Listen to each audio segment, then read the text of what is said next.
તો પ્રીસ્કૂલોના સંચાલકોનો પ્રીસ્કૂલોની નોંધણીના નિયમને લઈ વિરોધ દર્શાવવામાં આવી રહ્યો છે। 40,000 પ્રીસ્કૂલોના સંચાલકો હડતાલ પર ઉતર્યા છે। પ્રીસ્કૂલ એસોસિએશન દ્વારા મુખ્યમંત્રીને રજૂઆત કરાશે તો ભાડા કરાર નિયમોમાં ફેરફાર કરવા પ્રીસ્કૂલના સંચાલકોની માંગ કરવામાં આવી રહી છે।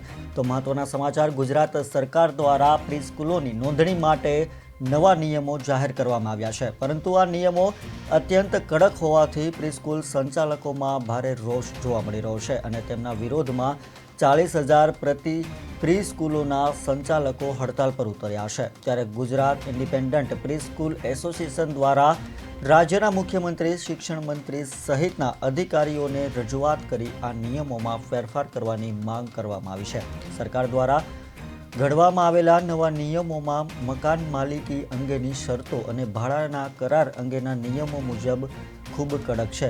તો નવા નિયમોમાં વિસંગતતાઓના કારણે પ્રીસ્કૂલ સંચાલકોને મુશ્કેલી પડી રહી છે, જેથી પ્રીસ્કૂલ સંચાલકોએ વિરોધ નોંધાવ્યો છે।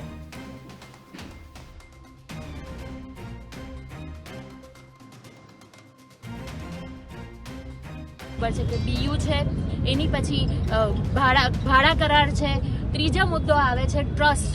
હવે એના માટે પ્રોપ્રાઇટરશિપ કે દરેક લીગલ ફોર્માલિટી સાથે જ આ બધી પ્રીસ્કૂલો ચાલે છે। ક્યાંય પણ એવું નથી કે કોઈ ઓફિશિયલી ના ચાલતું હોય એવી કોઈ જગ્યા નથી।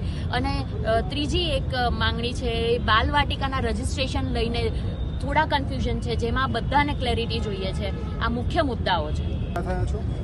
અમારી પ્રીસ્કૂલો વારંવાર રિક્વેસ્ટ કરવા છતાં સીએમ સાહેબ, ડિંડોર સાહેબ, પાનસેરિયા સાહેબને જે નવી રજિસ્ટ્રેશન પોલિસી આવી છે, વારંવાર રિક્વેસ્ટ કરી છે, પણ એમના તરફથી કોઈ જવાબ આવ્યો નથી। તો આજે અમે સમગ્ર ગુજરાતની પ્રીસ્કૂલો બંધ રાખવાનો એલાન કર્યો હતો, જે બંધ રહી છે, અને આજે એના અગેન્સ્ટ માટે એમને રિક્વેસ્ટ કરવા માટે અહીંયા અમે ભેગા